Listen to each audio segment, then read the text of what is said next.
good morning, good afternoon, and good evening.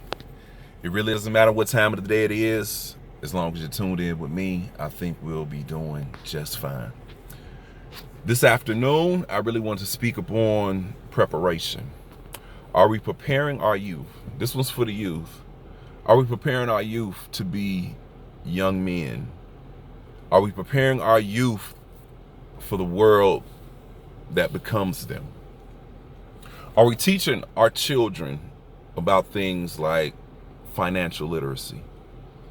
A story that I really want to share fairly quickly is that when I started college, they had credit tables lined up on my first day of school, on my first day freshman year, lined up along the college. And they was like, come on over. And I signed up for a credit card and I got that credit card. But I didn't understand that I needed a job.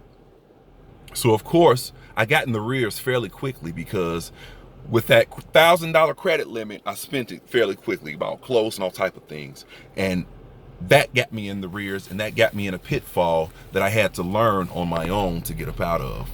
So what I'm asking you is to teach your children about credit literacy, about financial literacy, about 30% utilization. I'm not going to get into that, but please, let's prepare our youth. I'm seeing a lot of youth that aren't prepared, especially to our people of color, our young men of color, our men of color. Are we speaking to them about the ingrained discrimination that America has? The things that they need to be aware of when they're in the communities, the things that they need to be aware of when they're outside of their communities, especially.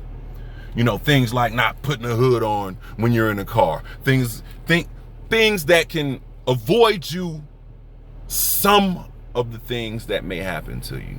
Are we speaking to them? Because it's different around America. I live in Indiana. I live all over Indiana, but it's different here than it may be in the South. But are we speaking to them about that? Are we preparing them for those things? Are we preparing them for independence?